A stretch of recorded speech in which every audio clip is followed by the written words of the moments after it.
Pero yo, por ejemplo, le recomendé a un amigo que se leyera La Fundación y me dijo, esto no me gusta, porque está acostumbrado a leer cosas como muy ligeras. Y yo creo que, sin embargo, Heinlein hoy en día podría gustar a las nuevas generaciones. Lo que pasa es que... Es súper ligero. Mucho más que Isaac Asimov.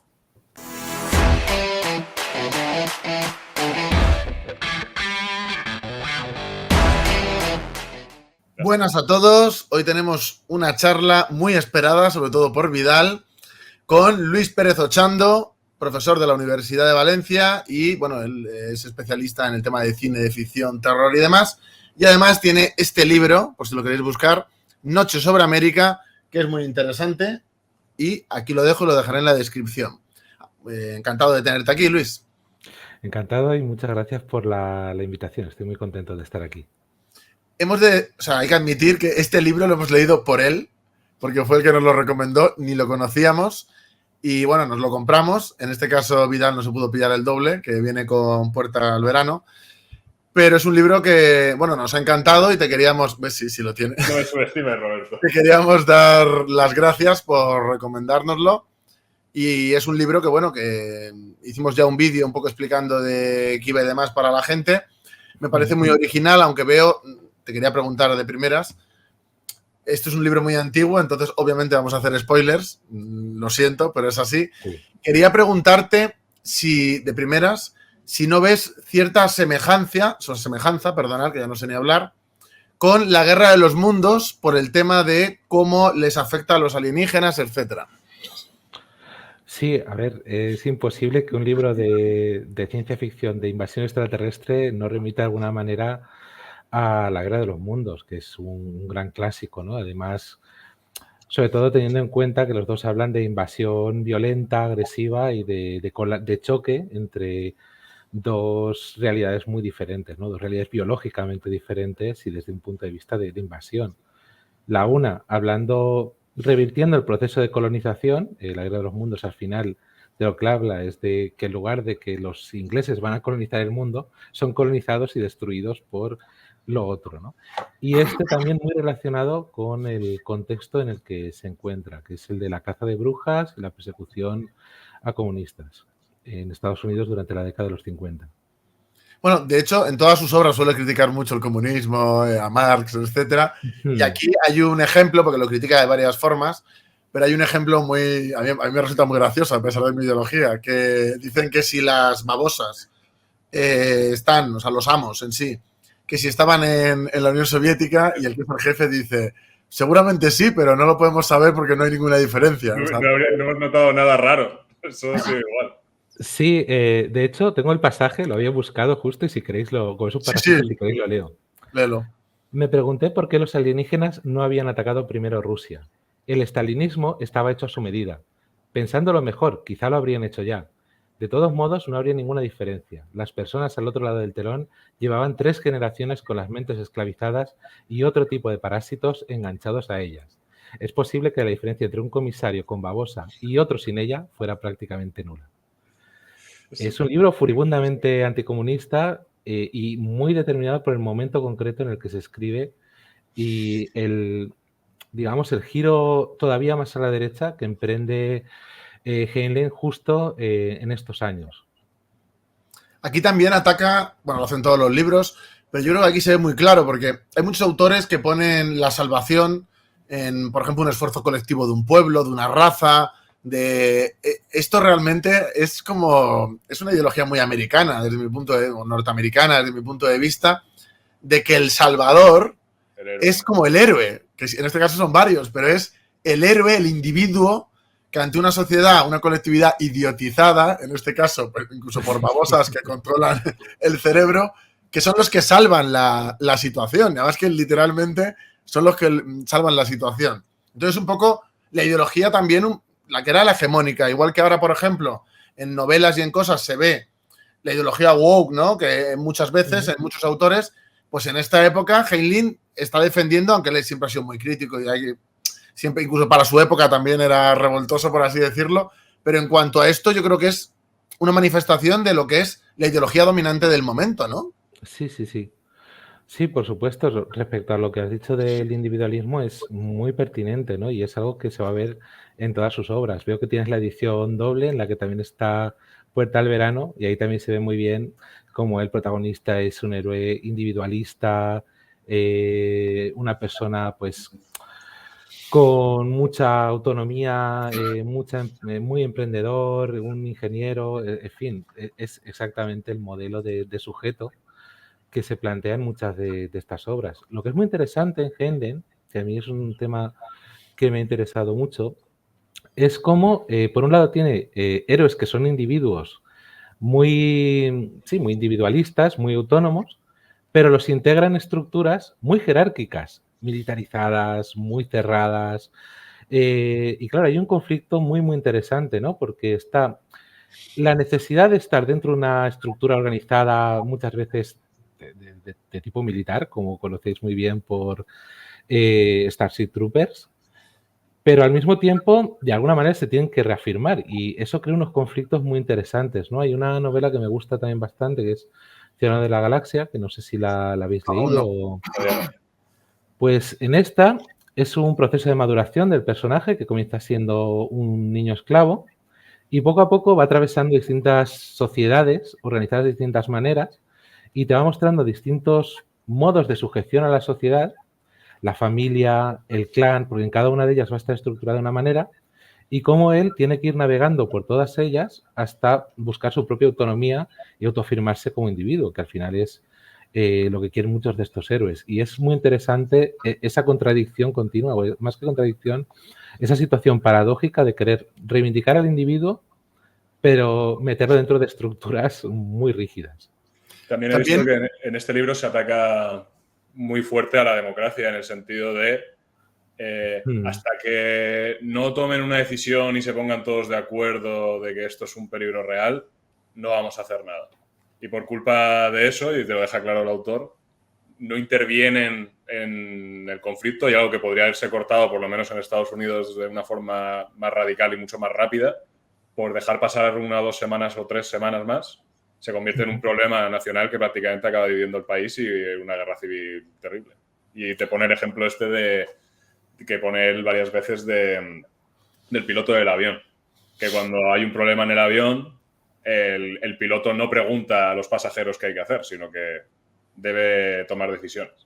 Yo creo que los dos ejemplos más claros ahí es cuando se ve que el presidente no es el que manda, que son los burócratas de los congresistas, que es la crítica a cómo es la estructura norteamericana de poder. Por eso digo que, aunque represente ciertos aspectos de la ideología del momento, también luego era muy crítico con cómo se aplicaba. Y yo creo que el momento más clave para mí es cuando consiguen las pruebas, llevan las pruebas a la comisión de senadores y congresistas que lo tienen que analizar y empiezan a hablar de otras cosas, de impuestos, de que esto es de una película. Sí. En plan que es una burocracia que me recordaba, salvando las distancias, pero bueno, de mi niñez del cómic, a las 12 pruebas de Asterix de que se vuelven locos y hay una prueba que vuelve loco a la gente y que lo arregla Obelix a puñetazos. Pero esa burocracia que está un poco adscrita a la democracia como la entendemos hoy en día a nivel de representatividad, etcétera, hace una crítica feroz en este libro y en otros. Cuando se rompe la burocracia es cuando le quitan la camiseta al líder de la oposición. A ella dejan de hablar de impuestos. Sí, claro, él hay que tener en cuenta que acababa de pasar pocos años antes por la Marina, había estado como técnico en la Marina, le había gustado mucho esa estructura militar y después de la Segunda Guerra Mundial, con la era atómica ya en marcha, él escribe un artículo, no de ficción, sino de no ficción, en el que dice que para que Estados Unidos sobreviva, tendría que renunciar a algunas libertades básicas y a libertades civiles, ¿no? Porque él pensaba que el sistema de democracia no iba a sobrevivir. Y es muy curioso porque en esta novela lo que hacen para poder sobrevivir es al final acaban anulando el Estado de Derecho, ¿no? Tengo aquí otro pasaje marcado, si queréis lo leo. Sí. Que es, la ley marcial ha de ser declarada en algunas zonas. Durante un tiempo serán necesarias graves invasiones de los derechos civiles. El derecho a la libre circulación ha de ser recortado. El derecho que nos protege de los registros y detenciones arbitrarias ha de ser revocado en favor de la seguridad de todos. porque cualquier ciudadano, sin importar lo respetado o leal que sea, puede acabar siendo siervo voluntario de estos enemigos secretos. Todos los ciudadanos deben afrontar alguna pérdida en sus derechos civiles y dignidad personal para que sea posible exterminar esta plaga. Y lo que empieza siendo temporal, no quiero hacer mucho spoiler de lo que va a pasar hacia el final de la novela, porque creo que es muy recomendable, es que se acaba convirtiendo en permanente ese estado de excepción. Es decir, al final ese rechazo es total, ¿no? Hay un momento ya hacia el final que dice, mientras exista la posibilidad de que un titán viva, que es como llaman a las babosas, sí, cualquier hombre de bien deberá estar dispuesto a desnudarse si se lo piden y no quiere recibir un balazo. No solo esta semana o la que viene, sino dentro de 20 años o 100.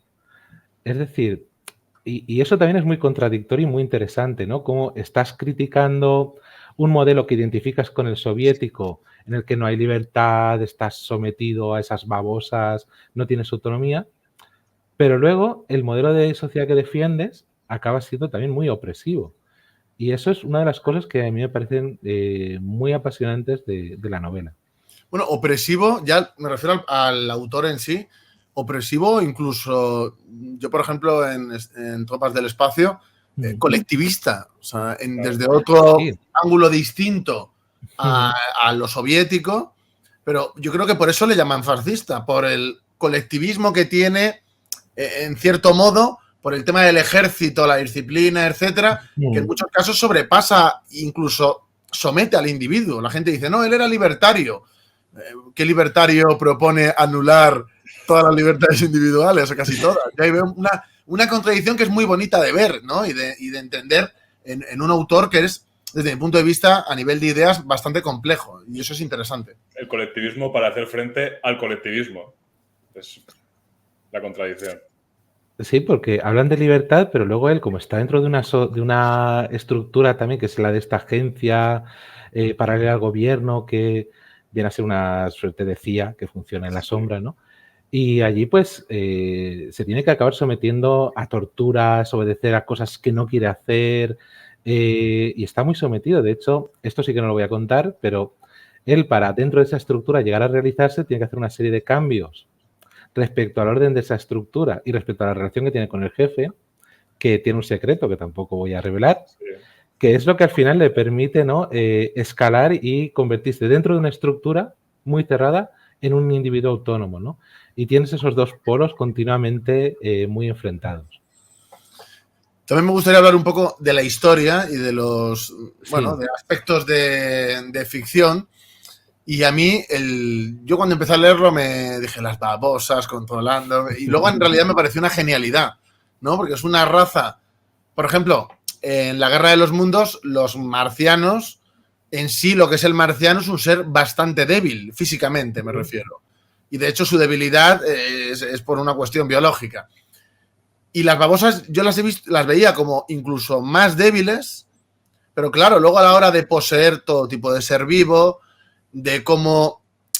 Esto me recuerda, no sé si estarás familiarizado con la trilogía del Elfo Oscuro, la del Valle del Viento Helado, la otra. Que no. Pues hay unos seres de las cavernas, que son los desolladores mentales, que someten mentalmente a la gente, no, o sea, no se ponen pegados a la cabeza ni nada porque son seres grandes, pero los controlan y ellos como que son felices sirviendo a su amo, ¿no? Y miré las fechas y dije, porque aquí alguien ha influido en alguien. Y es Heinlein en Salvatore. Pero me llama la atención cómo es el control mental. Cómo se puede... Porque claro, cambia mucho cuando no se sabe cómo la babosa lo hace. No se sabe en qué parte está o en qué no parte, porque de hecho cambian hasta las leyes dependiendo de eso. Entonces, lo que parece un ser en extremo débil, luego en realidad es mucho más fuerte de lo que parece. De hecho, si no fuera por las circunstancias que hacen que los humanos puedan dar batalla, los humanos prácticamente no podían hacer nada si no lo hacían desde el principio. Es decir, es un ser débil al principio, si no se ha extendido, pero luego es un ser que es que con solo uno es capaz de tomar ciudades enteras. Claro. No voy a decir cómo, pero pasa. Entonces, un ser que parece una nimiedad resulta que es un ser muy poderoso. Y eso llama la atención. Claro, a Heinlein le interesaba mucho la ciencia, ¿no? Él cuando está escribiendo en Astounding, ahí el director de la revista, que era Joseph Campbell, animaba mucho a los escritores a formarse en ciencia. Cuando aparece la energía nuclear, de hecho, estudiad energía nuclear, ponedlo en vuestras historias, porque quería ciencia ficción dura. Y entonces a Heinlein, que le interesaba mucho la ciencia y darle una base científica, claro, con los conocimientos científicos dominantes en la época. A veces comete errores, ¿no? Como que Venus podría ser habitable, o lo de que cuando habla de la televisión, el alcance de la televisión, pues se basa mucho en tecnología de la época. Claro. Por eso hay zonas en las que la tele no llega y ahí es donde los marcianos pueden engañar más, ¿no? Los extraterrestres, perdón. Y el tema de la evolución y el evolucionismo está muy presente, ¿no? en muchas de sus novelas. También es cierto que la visión dominante del evolucionismo en su época, me explico. En la evolución influyen también factores como el mutualismo, la interdependencia, la colaboración, pero él se queda con la visión dominante del evolucionismo en su época, que es la lucha, la competencia, ¿no? Y entonces le interesa mucho cómo para distintos ambientes son determinadas formas de vida las que mejor prosperan, ¿no? Y las que más se adaptan a ese ambiente. Es una cosa que también está con los bichos de las tropas del espacio. Aquí son como... Bueno, no son tan fuertes si lo argumentan conforme va avanzando la historia, porque los huéspedes como que no se duchan, no se alimentan bien, como que no priorizan tampoco cuidar de la gente y que la sociedad funcione de una manera correcta al 100%. Por eso tienen que depredar otros mundos, supuestamente. Eso, y además no tienen armas. Es que ahí está también la fortaleza. O sea, tienen naves, pero en la novela no tienen armas. Es decir, usan... Tienen lo que le cogen a lo que parasitan. De hecho, sí que hay batallas. O sea, se llega a enfrentar como el ejército de los Estados Unidos sin babosa al ejército de Estados Unidos con babosa. Bastante curioso. Sí, sí. Y luego, por lo que decías de la influencia que tuvo esta novela es brutal. Quiero decir, solamente en los 50, a partir de esta, me he apuntado algunas de las películas que hay que tienen esta misma idea, no quizá con babosas, sí, pero sí con alienígenas que controlan la mente de los huéspedes, y tienes Llegó del más allá, Invasores de Marte, La Tierra contra los platillos volantes, Quatermass 2, Me casé con un monstruo del espacio exterior, Invisible Invaders, y sobre todo la que más influencia ha tenido luego, pero que al final bebe muchísimo de esta, que es La invasión de los ladrones de cuerpos. Sí. Y todas ellas en ese ambiente de paranoia anticomunista, que es realmente lo que les da sentido a estas películas. Luego, también Heinlein, es que hay mucha confusión por el tema de algunas películas que se han hecho bueno, de parodias de sus obras, por ejemplo Starship Troopers, en la cual mucha gente se pone como a criticar al autor y habla de, no, es que la ciencia ficción esto lo he leído yo, cuando hago vídeos sobre él, testosterónica, de batallas, del hombre que... Y yo cuando me he leído varios libros suyos ya, y él se centra más en análisis de las sociedades, de las estructuras, de las contradicciones, que en batallas. Es decir, muchos libros es verdad que empiezan in media res, es decir, que a lo mejor sí empiezan en una batalla o en algo parecido, pero yo que leo otros autores de ciencia ficción que meten mucha acción y mucho combate, en Heinlein lo que mete yo creo que lo hace bien, pero no abusa. Es decir, yo creo que no se le puede considerar un autor que como de acción. O sea, yo creo que no. O sea, yo creo que eso es más prejuicio que análisis de su obra. Es que en todas al final tiene ese análisis de la sociedad, que es lo que muchas veces a él le interesa y es lo que quiere hacer, ¿no? Hay algunas que tienen pasajes más discursivos. Por ejemplo, es un poco absurdo que se digan que Starship Troopers es una novela bétrica cuando tiene páginas y páginas y páginas con las clases del profesor explicando cosas de teoría política, de la historia de esa sociedad, etcétera. E incluso en algunas como esta, que tampoco tienen fragmentos tan discursivos al final y que tienen mucha acción. Bueno, mucha acción no, pero que pasan muchas cosas. Es una novela, yo creo que coincidiréis, muy ágil, sí, que se lee muy bien, pero incluso ahí siempre va a estar metiendo temas de reflexión o en cosas que parecen al principio pues como más sencillas, como La bestia estelar, que también comentasteis. También tiene mucha reflexión y mucha crítica social. Es una novela juvenil y aún así el tío lo mete. Yo estaba confundido con este libro, sobre todo porque con estas ediciones vienen con unas portadas muy extrañas, entonces yo no sabía qué esperar.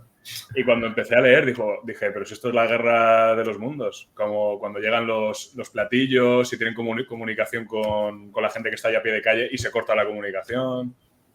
No sé, y Y lo estaba leyendo y fue súper ágil porque digo, esto es como una película. Pero como una película buena de los 80. Sí, dime. No, perdón, habla tú. No, solo quería comentar que él, de hecho, ayudó mucho a cambiar el estilo de la ciencia ficción, porque era uno de los autores estrella de esta revista que he comentado. Y a partir de determinados momentos, finales de los 40, principios de los 50, el estilo suyo, que es tan ágil, con frases cortas, muy directo, influyó mucho en la manera de escribir de los autores de ciencia ficción de la época, que antes estaban más en la space opera y tal, y él realmente influyó mucho en la manera de escribir, ¿no?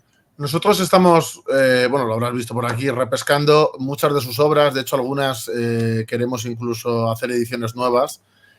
Y yo cuando leo sus libros, yo creo que son libros que ahora mismo, si en vez de criminalizarle, lo movieran de verdad, yo creo que podrían triunfar. Yo, que soy una persona que suele ver novedades y las cosas que van traduciendo, porque en España, lamentablemente, sobre todo se traduce de ciencia ficción y de fantasía. Lo de aquí no lo mueven mucho.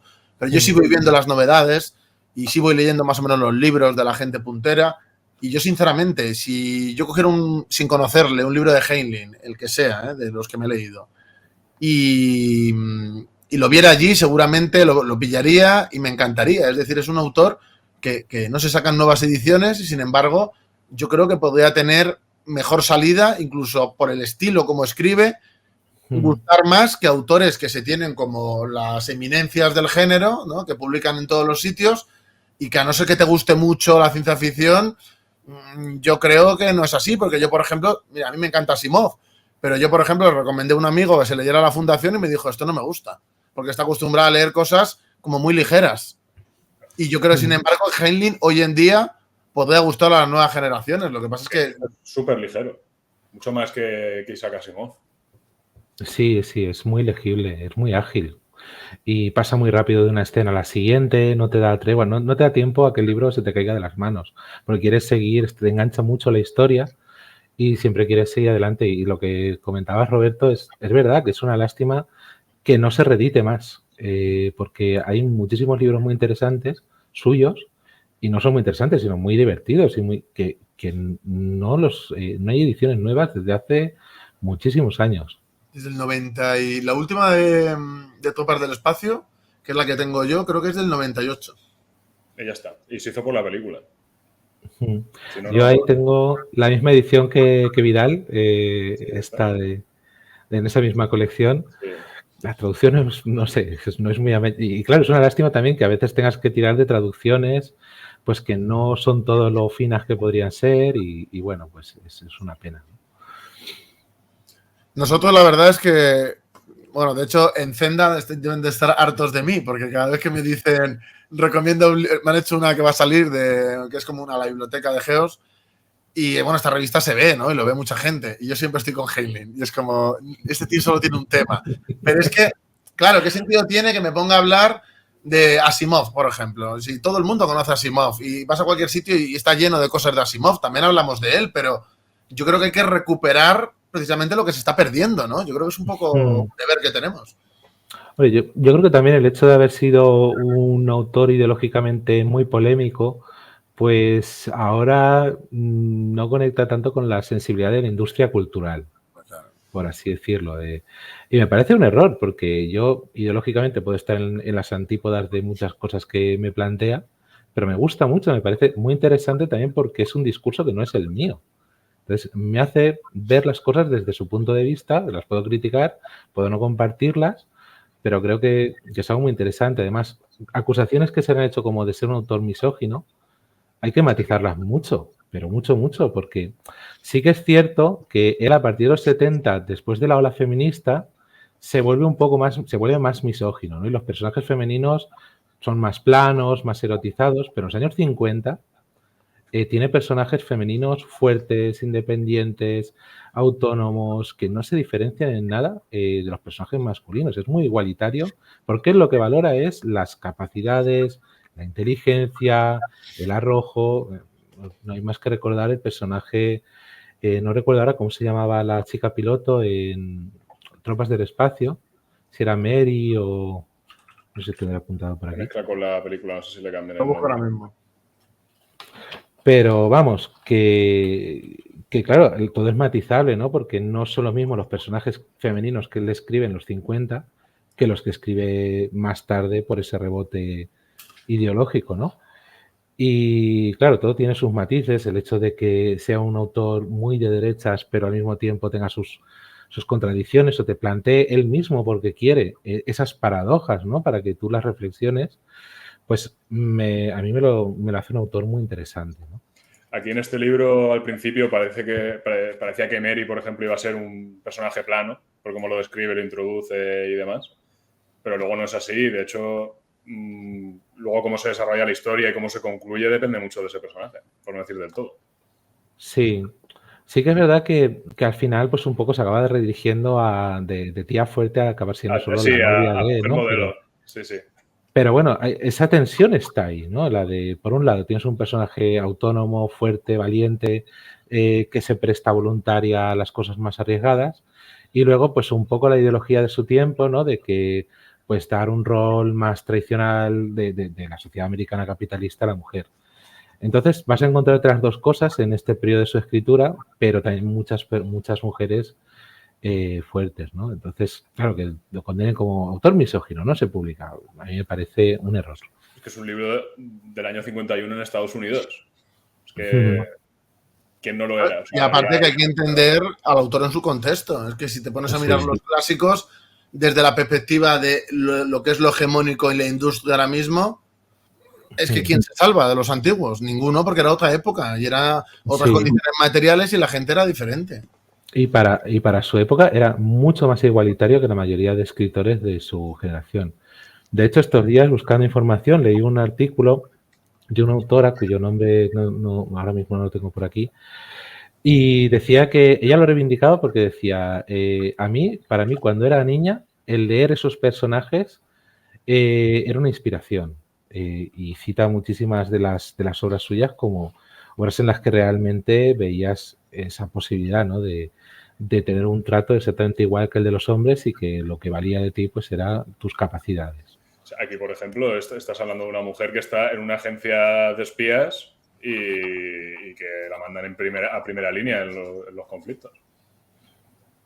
Sí, es así es. O eso, yo siempre me acuerdo de la protagonista, no, del personaje de la piloto en Tropas del Espacio, pero bueno, habría muchas, bastantes más. Y todo eso viendo de un autor que no es en absoluto feminista, ¿no? Ni que además pues estaba muy metido dentro de la derecha política en esta época en concreto. De hecho, os he comentado antes que el libro se inscribe muy mucho en el momento de la caza de brujas y él asume esa caza de brujas y denuncia públicamente, por ejemplo, una asociación que era una asociación nacional para el uso cuerdo de la energía nuclear. Él la denuncia públicamente como una tapadera comunista, que esa asociación eran comunistas.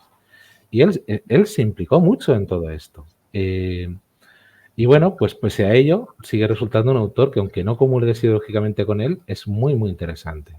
Y que hay que entender muy mucho, como decía Roberto, en ese contexto ideológico que es el de la caza de brujas y la persecución a comunistas e izquierdistas, que fue terrible. Hubo mucha gente que no volvió a trabajar, a la que llevaron a la cárcel, y la paranoia era continua, ¿no? Y ese, de hecho, es uno de los grandes temas de la novela, la paranoia de no saber si tu vecino es como tú o es un extraterrestre, o dicho en otras palabras, si es un americano de bien o es un comunista, ¿no? Claro. Yo quiero poner un ejemplo actual, porque a lo mejor es porque se desconoce y el hombre tiene como un perfil bajo de su vida personal y no se mete en historias, porque la verdad es que yo he visto que no se mete en ninguna.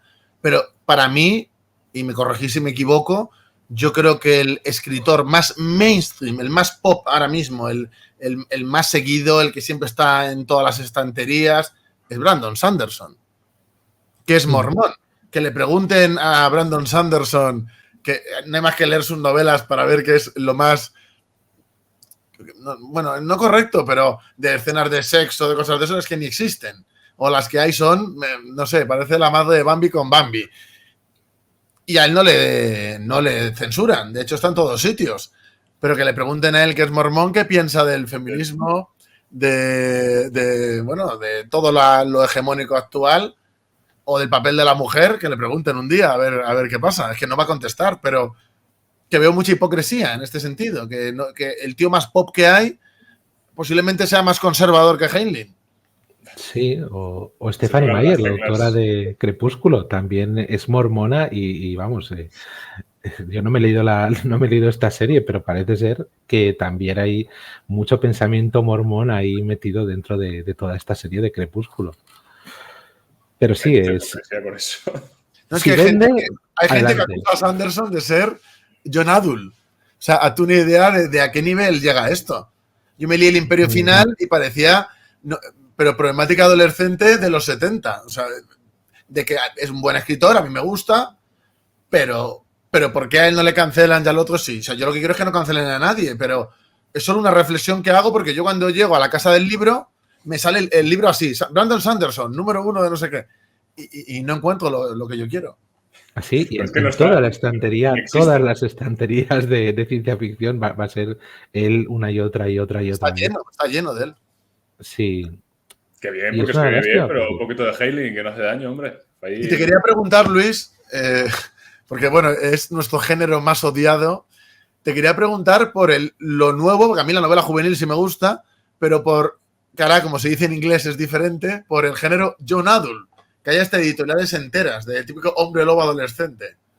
Sí, a mí es que el término ya de entrada me parece absurdo, ¿no? Es una cosa que hemos copiado como tantas otras del ámbito anglosajón y es lo que era novela juvenil y novela para adolescentes. Y ahora pues se llama Young Adult con un eufemismo absurdo porque yo no veo que haya nada de ofensivo en novela juvenil, en ese término. Ya es que copiamos irreflexivamente las etiquetas anglosajonas para absolutamente todo. A ver, yo sí que he leído bastantes cosas de novela juvenil, actuales muy poquitas, también lo tengo que decir, más de otras épocas. De hecho, mucho Heinlein es novela juvenil en su día. Pero Luis, un solo inciso. Sí, sí, claro. Yo creo que ha cambiado bastante. O sea, lo han llamado de otra manera porque es diferente. Es decir, cuando yo leía a Emilio Salgari, que está considerado como novela juvenil, no tiene nada que ver si hubiera ahí una estantería donde solo sale gente con el pelo de colores y problemáticas adolescentes, pero de lo que es ahora lo hegemónico. Es que, claro, comparar la novela juvenil de hace 20 años o más con lo que hay ahora, es que yo entiendo que le hayan cambiado el nombre. Solo te quería decir eso porque ahora es una cosa distinta. Es joven adulto. Sí. A ver, es que no, lo siento, pero no conozco tan a fondo el tema de la novela reciente para adolescentes.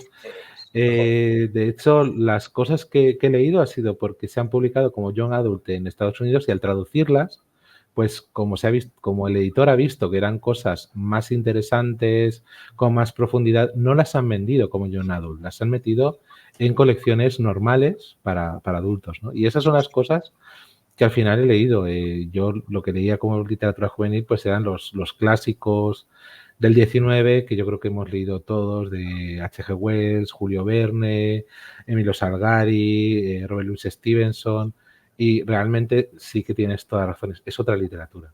Claro, es que además, de verdad yo me pongo a pensar en esos libros que marcaron mi infancia / adolescencia y me pongo a mirar esto y digo, bueno, mira, Harry Potter pues sí podría ser novela juvenil, sí. Pero es que esto nuevo es que es otra cosa, me parece otro fenómeno diferente.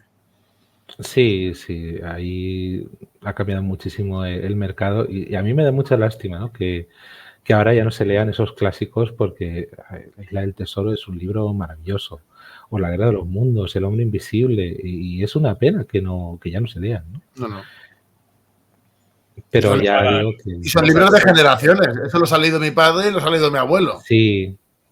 Sí, además, normalmente pues era tu padre o tu abuelo o tu tío el que te decía, mira, léete este libro que te va a gustar. Y efectivamente te lo leías si te gustaba y te creaba gusto para seguir leyendo otras cosas. Porque algo que sí que leí es que muchas veces este tipo de sagas no crea un lector que prosiga, ¿no?, en su camino lector, sino que se lee esa saga pero luego no sigue leyendo otras cosas. Lee, pues a lo mejor otra saga, pero...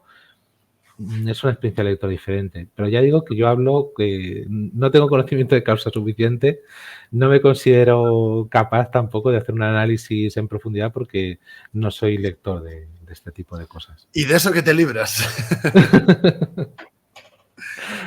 Y bueno, Luis, que es un placer tenerte aquí, no te quiero robar mucho tiempo.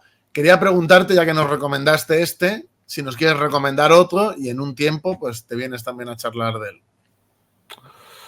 Pues os voy a hacer una recomendación un poco arriesgada, no sé si os gustará, si no, porque es un poco ciencia ficción terror. Soy Leyenda de Richard Mason. ¿Lo conocéis o...? Sí. No me la he leído, pero sí, sé cuál es. Pues es el primero que me ha venido en mente y no sé, lo leéis si os parece bien. Si Pues os gusta para hacer debate, lo hacemos. Aceptado. Y si no, pues ya pensaremos otra cosa. No, ese. No será por nada. A la primera. Vamos a hacer ese. Chicos, Amos de Títeres, más que recomendable. Y ya sabéis que dentro de un tiempo vamos a hablar de Soy Leyenda. Así que muchísimas gracias a todos los que habéis visto este podcast. Y por favor, dejad en los comentarios si os ha gustado. Y si queréis, que estoy seguro de ello, que vuelva Luis por aquí. Un abrazo a todos y nos vemos esta semana. Muchas gracias.